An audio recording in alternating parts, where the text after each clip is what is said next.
Vamos a tratar el tema de la actualización de las guías de práctica clínica, un elemento muy crucial para mantener vigentes las guías. Desde la puesta en marcha en el año 2006 del programa de guías de práctica clínica en el Sistema Nacional de Salud, se ha observado un salto muy cualitativo en el desarrollo de las guías. Además de la mejora en la calidad, en el rigor, se han observado diferentes retos que hay que afrontar. Entre ellos, uno muy importante es el tema de la actualización. Por ejemplo, se estima que las guías a los 2 o 3 años quedan obsoletas, con lo cual, pasado este periodo de tiempo, hay que plantearse, ¿no?, la revisión y, si es necesario, la actualización de las mismas. Existe un esfuerzo muy importante, tanto de recursos humanos como profesional, en la elaboración de las guías. Por lo tanto, hay que plantearse el reto de tener métodos de actualización que permitan, pues, incorporar la nueva evidencia de una forma ágil, ¿no? Las guías, de hecho, para que sean útiles en las decisiones clínicas, tanto para profesionales como ciudadanos, son necesarias que estén actualizadas y que las recomendaciones estén vigentes, que se garantice su vigencia, ¿no? Como hemos visto en el nuevo manual metodológico de elaboración de guías, hay el capítulo de actualización que precisamente se incluye la actualización dentro de la elaboración de las guías. Esto es fundamental a la hora de poder finalmente tener recomendaciones válidas y vigentes y de calidad, ¿no?, en un futuro. Bueno, Laura Martínez nos presentará su ponencia sobre guías de práctica clínica, actualización continua. Laura es investigadora del Centro Cochrane Iberoamericano y del Instituto de Investigación Biomédica de San Pau. Ha participado Laura en el capítulo que hemos comentado de actualización, que nos va a explicar ahora en su ponencia, y además es una experta en el tema de actualización. Ha desarrollado su tesis doctoral presentada el año pasado en este tema, y junto con otros investigadores, pues, ha publicado bibliografía muy relevante en este tema, tanto nacional como internacional. Además, creo que también está formando parte del grupo GIN, ¿no?, que se ha formado de actualización de guías de práctica clínica. Cuando quieras, Laura. Gracias, Gloria. Buenos días a todos. Con su permiso pasaré a presentar la presentación. Bien, desde la primera definición formal de las guías de práctica clínica ya en el 1990, el número de guías que se han elaborado ha ido aumentando progresivamente. De hecho, una forma de ver esto es el número de publicaciones relacionadas con guías en PubMed. Como podemos ver, a partir de 1990 empezó aumentando hasta actualmente, que se publican alrededor de 1000 publicaciones relacionadas con guías en PubMed. Pero ¿eso significa que todas estas publicaciones o todas estas guías estén actualizadas? Pues desafortunadamente las instituciones que elaboran guías aún siguen centrando sus recursos en la elaboración de guías y no en su actualización. Por ejemplo, el programa de guías de práctica clínica en el Sistema Nacional de Salud, de sus 33 guías que actualmente tienen en el catálogo, 22 tienen 5 o más años. Este problema, si no se instaura una estrategia de actualización, irá aumentando, ya que el pool de nuevas guías que se vayan elaborando irá aumentando esta N de guías que necesitan ser revisadas. El proceso de actualización de guías de práctica clínica actualmente no está estandarizado. No sabemos la estrategia más óptima para actualizar las guías. Esto es una realidad y tenemos que ser conscientes de ello. ¿Qué podemos decir? Podemos definir el marco conceptual de la actualización como el tiempo, cuándo tenemos que actualizar, el método, cómo debemos actualizar, y la unidad, qué tenemos que actualizar. Tenemos que actualizar guías, preguntas clínicas o recomendaciones. ¿Qué entendemos por un proceso de actualización? Pues es un proceso iterativo con una metodología sistemática y explícita. Quiere decir que, aunque no esté estandarizado, nosotros podemos utilizar una metodología sistemática y explícita para actualizar nuestras guías. Que no sepamos el método más óptimo no quiere decir que no tengamos que ser explícitos en hacerlo. Que incluye la identificación y la revisión de la nueva evidencia no incluida en la guía previa. El objetivo es minimizar el desfase entre la aparición de nuevo conocimiento científico y su traslación a la práctica clínica. Las etapas fundamentales son la identificación de la nueva evidencia, la evaluación de su impacto sobre las recomendaciones que ya tenemos y la revisión y, en caso necesario, la modificación de la guía y de sus recomendaciones. ¿Por qué tenemos que actualizar guías? Pues bueno, las guías se deben mantener actualizadas para ser útiles en la toma de decisiones. ¿Qué riesgos tiene utilizar guías de práctica clínica obsoletas? Que la práctica clínica que estamos dando será inadecuada y que vamos a perder credibilidad en estos documentos y en las instituciones que las elaboran. ¿Pero qué limitaciones tenemos? Pues que tenemos experiencia limitada en la actualización y que el proceso no está estandarizado. Como ha comentado Gloria, ya desde el 2009 un grupo de investigadores nacionales e internacionales con backgrounds diferentes hemos estado trabajando en la actualización, en la metodología de actualización de guías de práctica clínica.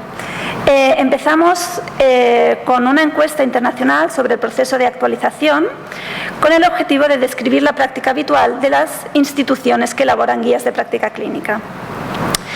Todas las instituciones decían que actualizaban sus guías de práctica clínica, pero el proceso que seguían reconocían que no era riguroso o lo suficientemente riguroso. Posteriormente, hicimos una revisión sistemática sobre los métodos de actualizar guías de práctica clínica. En esta publicación incluíamos métodos que habían sido evaluados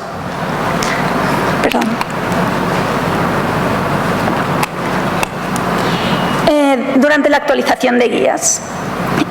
Identificamos 5 estudios más relevantes. 2 estudios evaluaban estrategias para decidir cuándo era necesario actualizar las guías. Otros 2 estudios actualizaban sus guías y un solo estudio actualizaba de forma continua sus guías de práctica clínica. Con solo 5 estudios observamos que la investigación era escasa y que se limitaba principalmente a identificar la nueva evidencia, dando por sentado que el proceso de actualización después iba a ser igual de explícito y riguroso que la elaboración de nuevo. Complementariamente a la revisión que he comentado antes, hicimos una revisión de los manuales metodológicos de las instituciones que elaboran guías de práctica clínica, con el objetivo de ver si ellos daban una guía de cómo actualizar sus guías. Pero también vimos que el proceso de actualización estaba expuesto de forma incompleta.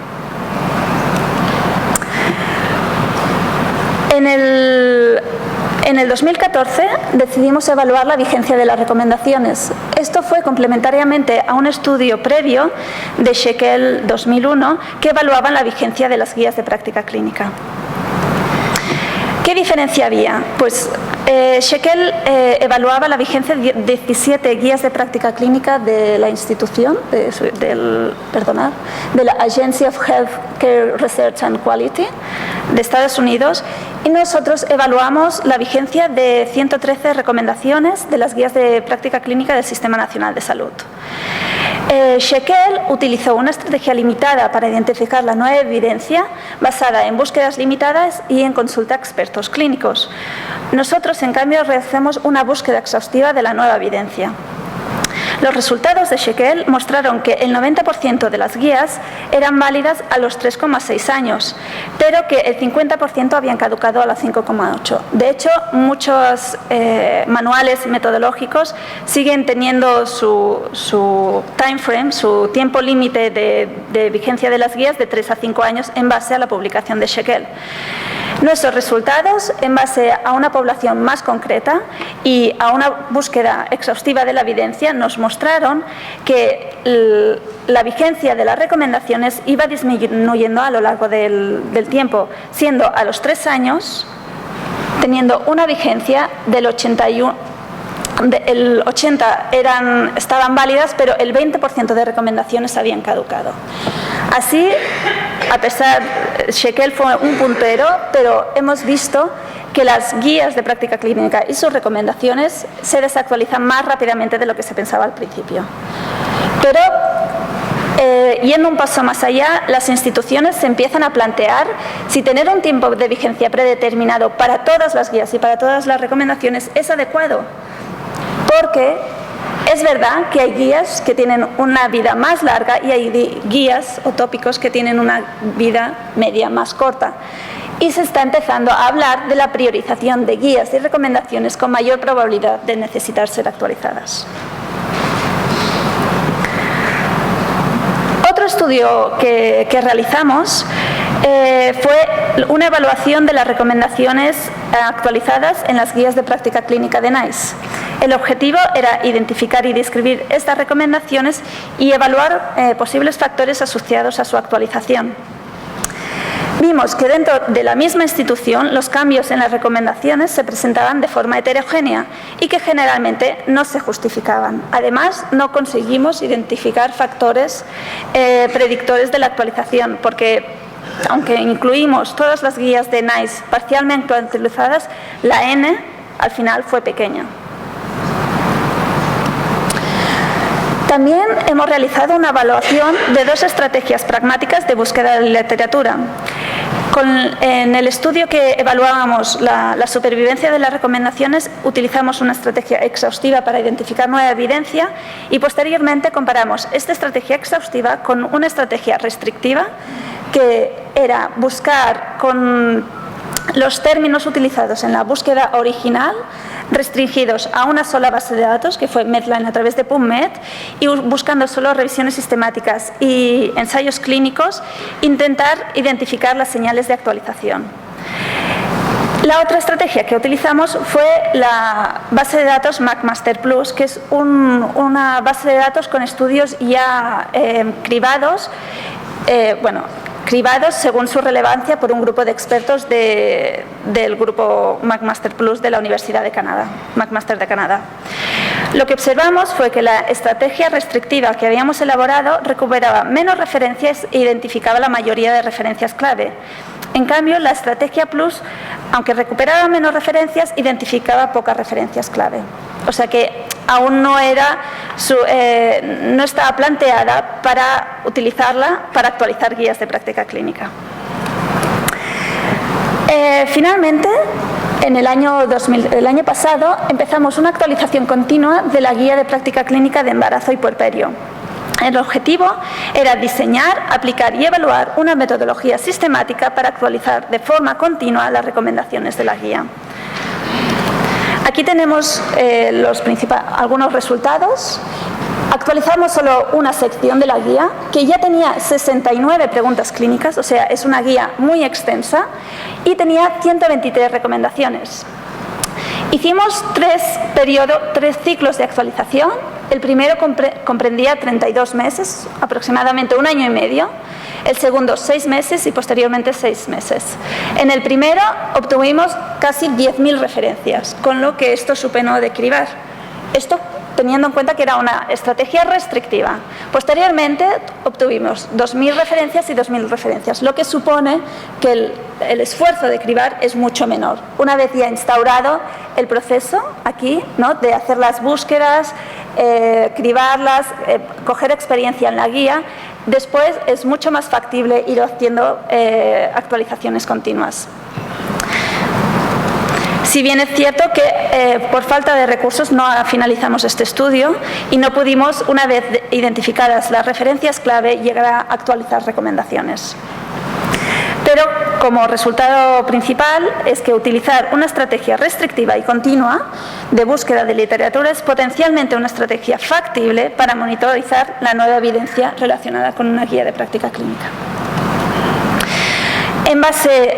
Teniendo en cuenta todo este contexto, se nos propuso participar en la elaboración del capítulo de actualización.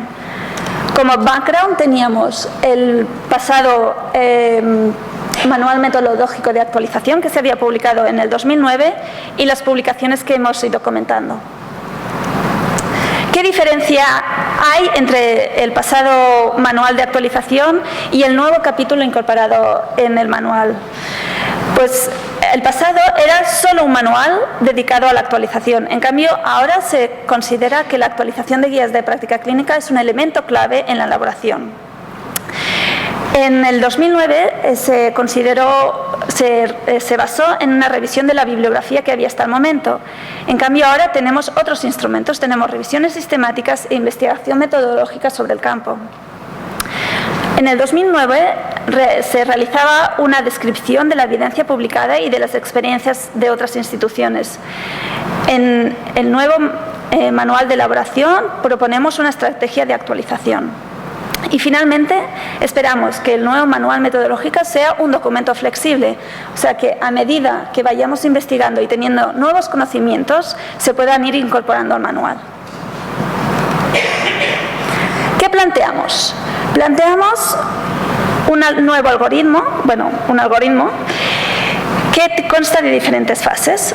Primero, priorizar las guías de práctica clínica, decidir qué guías es necesario actualizar, cómo actualizarlas, en qué timing.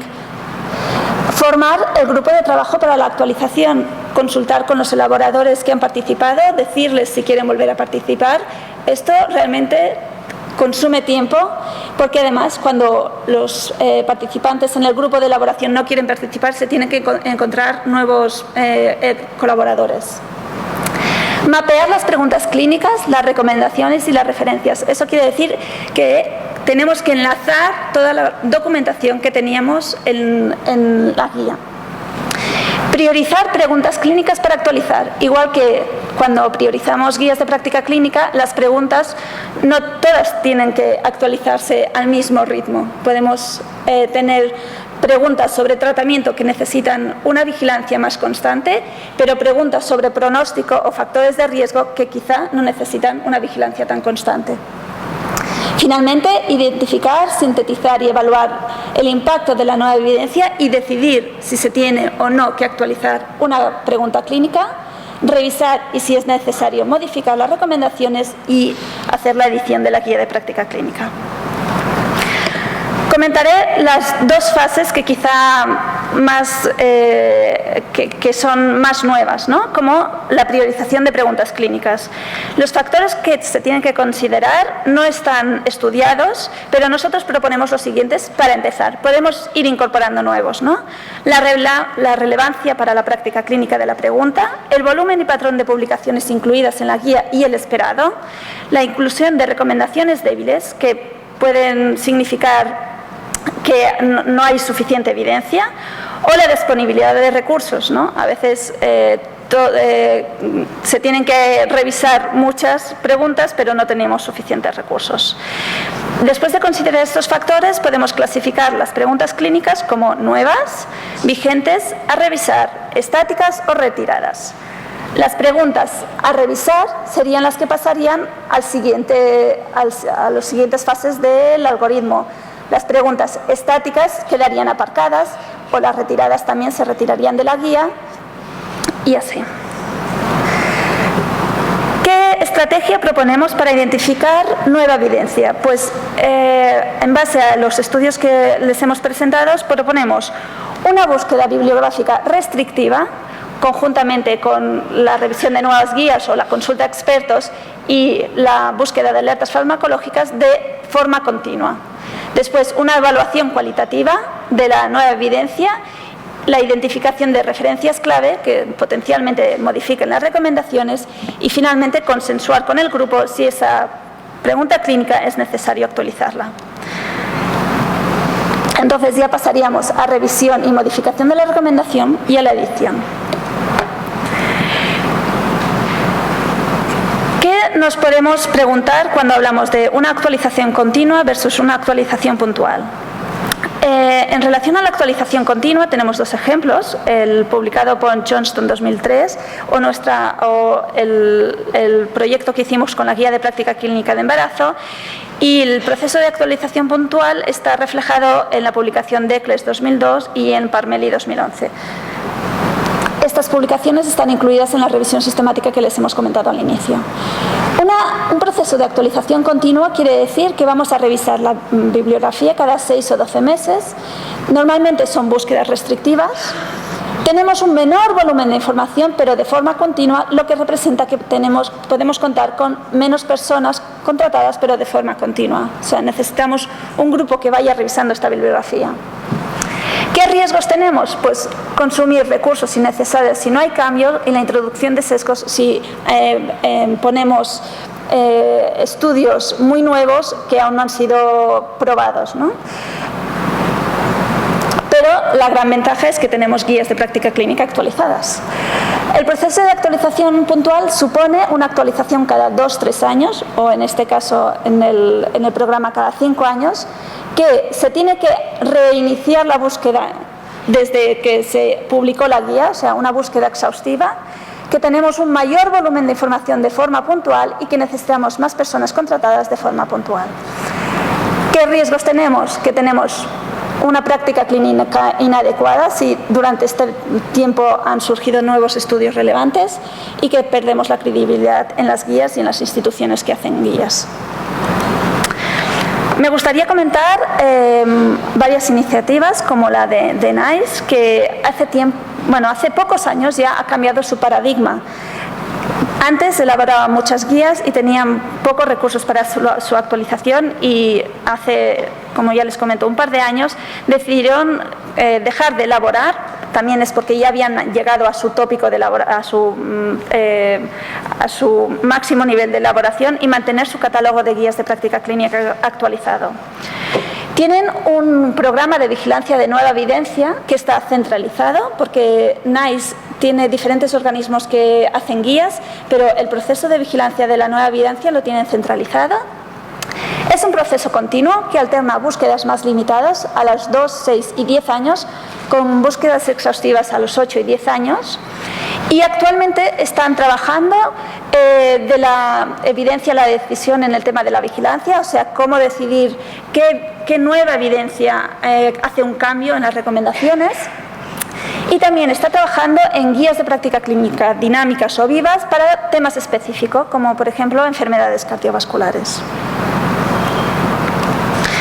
También otra iniciativa es el grupo de GIN, de Updating Guidelines Working Group, en el que se formó en el 2012 y en el que participamos, que tiene como objetivo crear una red para intercambiar conocimientos y experiencias sobre la actualización, desarrollar recursos para la comunidad de guías, coordinar esfuerzos con la comunidad de revisiones sistemáticas, que también tiene un problema con la actualización de las revisiones, dar soporte a grupos que actualizan, trabajar conjuntamente con otros grupos de trabajo de GIN relacionados, como el grupo de guías rápidas.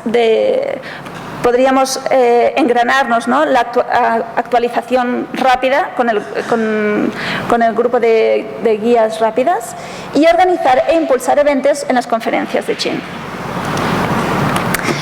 ¿Qué implicaciones tiene la actualización para instituciones que elaboran guías de práctica clínica?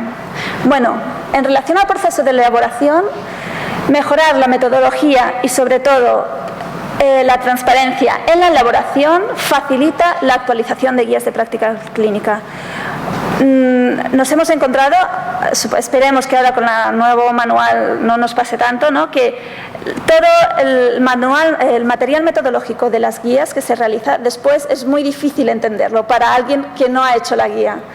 Y esa transparencia nos ayuda a la actualización, porque aparte de la primera actualización, que tiene un pool muy grande de referencias, porque han pasado más años, es intentar desengranar todo lo que se ha hecho durante la elaboración, si no lo ha hecho la propia institución que elabora. En relación al proceso de actualización, pues el reto es revisar las guías al menos cada 3 años, Que sea un proceso sistemático y explícito, aunque ya hemos dicho que no existe la manera más óptima, sí que podemos hacerlo de forma rigurosa, y que sea un proceso flexible, que se vaya nutriendo de la nueva investigación y de las nuevas experiencias que vamos adquiriendo. Es necesario que las instituciones que elaboran guías mantengan un equilibrio entre su elaboración y la actualización. No podemos tener un buen catálogo de guías obsoletas. No, más vale tener pocas y actualizadas que muchas elaboradas. ¿Cuál es el reto para el programa? Pues que tenemos un pool bastante grande de guías publicadas y algunas guías que se están elaborando. Las guías que se están elaborando pueden entrar a beneficiarse en esta estrategia que proponemos nueva, pero se tienen que empezar a beneficiar ya. Cuando se están elaborando se tiene que ya empezar a pensar en la actualización. Esto es lo que lo que hemos intentado decir desde el nuevo manual, que la actualización tiene que estar incorporada en la elaboración.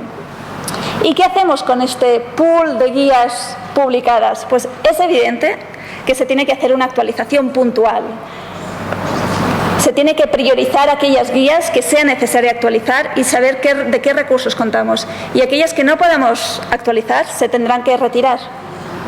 Una vez actualizadas, serán partidarias de entrar al pool de actualización continua. Pero hay que priorizar y retirar o actualizar.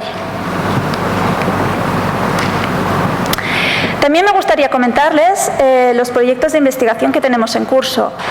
En el manual ya se ha introducido brevemente el UPCheck. Es un checklist para reportar los procesos de actualización en guías actualizadas. Tanto sirve para evaluar guías actualizadas como para el proceso de elaboración de las mismas. También estamos participando en la elaboración e implementación de una herramienta de priorización para la actualización. También tenemos varias ayudas para una estrategia de vigilancia y de actualización rápida, así como de comunicación de los cambios en las recomendaciones, cómo hay que decir a los clínicos o a los gestores o a los usuarios qué recomendaciones han cambiado. También estamos trabajando en las experiencias de las diferentes instituciones que forman GIN y el gran valor añadido que hay que empezar a mover son las nuevas tecnologías e innovaciones, como por ejemplo las plataformas online como Magic, que nos pueden ayudar en la actualización. Las conclusiones que me gustaría destacar es que hasta el momento se desconoce la estrategia más óptima para actualizar las guías, que en la actualización del manual metodológico hemos resaltado tanto la priorización de guías como de preguntas para su actualización, así como una vigilancia continua de la nueva evidencia basada en búsquedas restrictivas de la nueva evidencia, y que las instituciones que elaboran deben mantener un equilibrio entre elaboración y actualización, y que es necesario continuar el proceso de investigación metodológica para optimizar el proceso. Gracias por su atención y pasaré a responder cualquier pregunta que tengan.